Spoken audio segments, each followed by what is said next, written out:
Scrappy people, Tracy Reed here today, coming at you with a Life Crafted layout using the Cocoa Daisy Daisy Fields collection. And today I'm going to be scrapbooking this adorable picture of my puppy and my old lady. They are getting to be the same size, and I just loved this photo of them and the comparison in size between the two of them. So I'm going to be using this beautiful feminine kit to scrapbook it.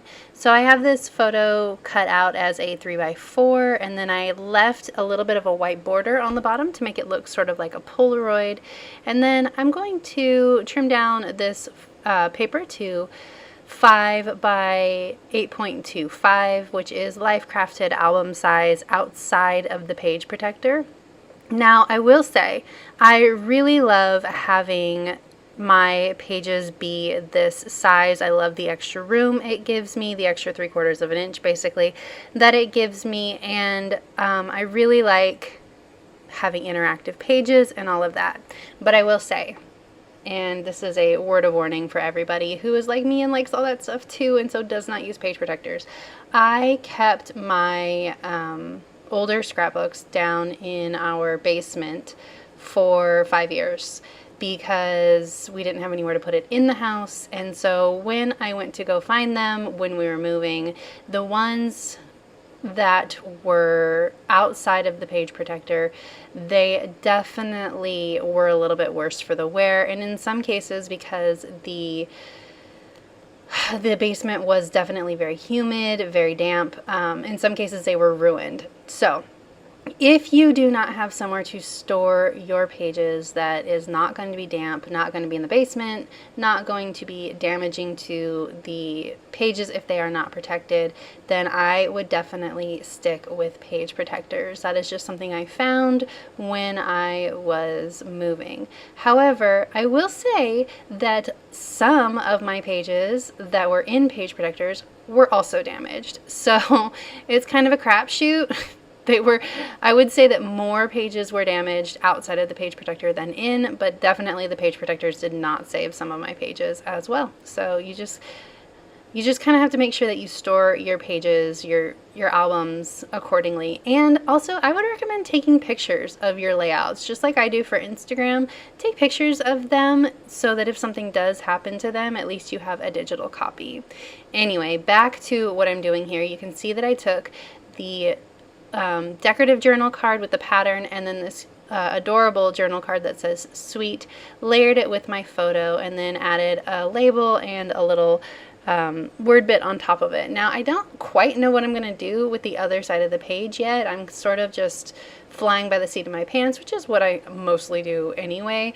So I'm wanting to add some of these white daisies to this side of the page, and I'm not quite sure where, but I think I want one up here, one down here, and then I decided that there's just not enough going on, and so I liked this one as well, so I'm just going to put it right up here, which leaves a weird sort of awkward white space between the card and the photo. And you can see I was trying to see if that daisy would work well there. I just kind of put it aside for the moment because I know that I need to put something up there.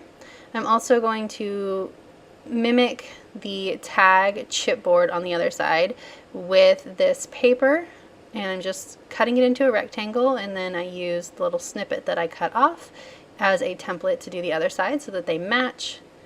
I always cut my angle a little bit too sharp, which makes the top of my tag a little bit too pointy, so I cut off the top of it and then I added my hole, and you can see, voila, instant tag.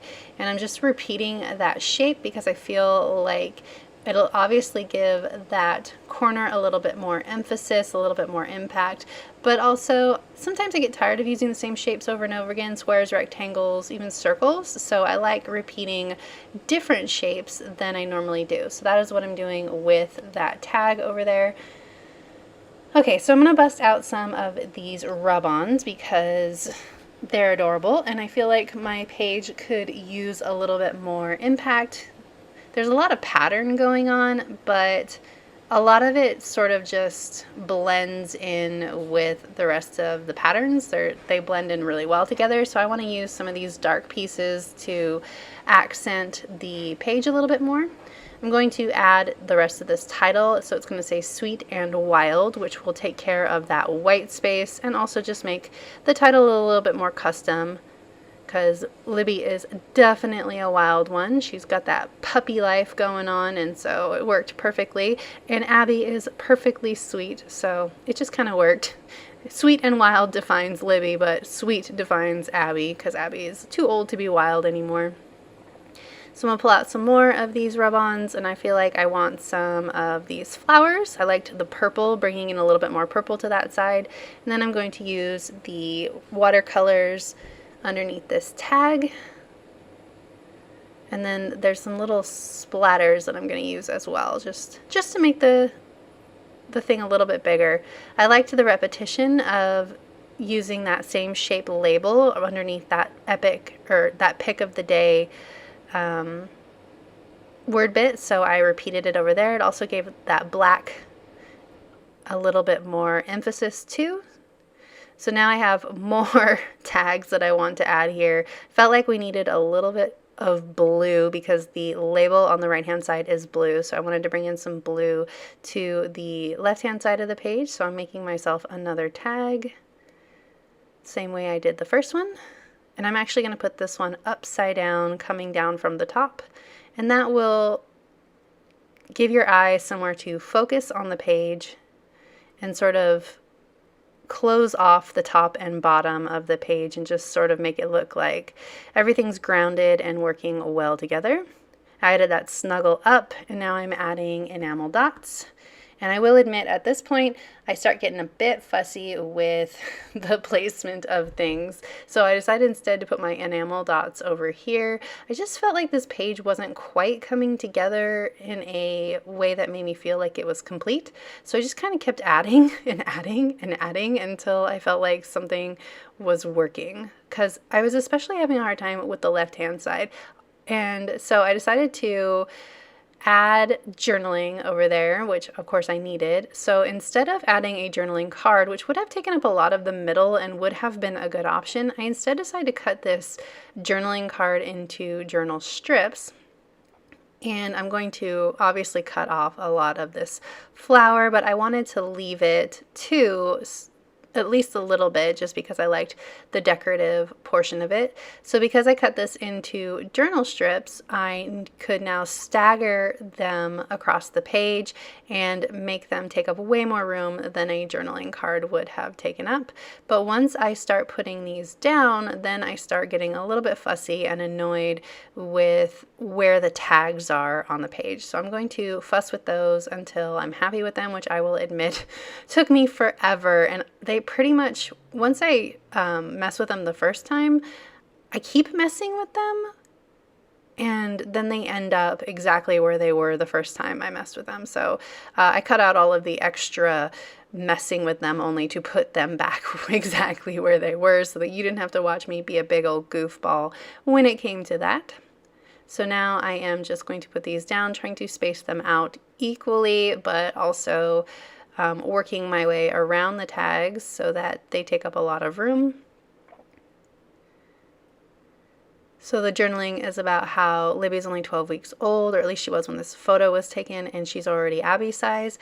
She's half boxer, half beagle. Well, not half and half, as we found out with her genetics, but she's got large dog in her, so we knew she was going to be bigger than our Chihuahua rat terrier.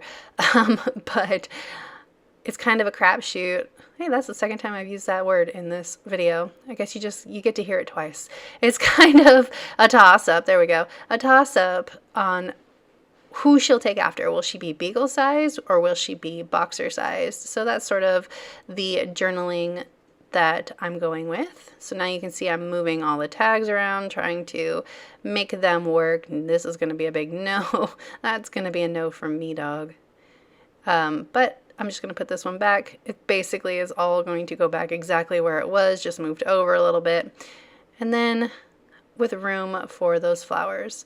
So that is it for this video. I'm going to fuss with this tag a little bit more, but that is it. If you enjoyed it, I'd love it if you give it a thumbs up. If you're new here, go ahead and subscribe. I would love to have you. If you don't already, you can follow me over on Instagram. I'm at Tracy M. Reed. I'd love to see you over there as well. There's a link to Cocoa Daisy in the description box below. and I will see you next time. All right, put the tag down. Bye.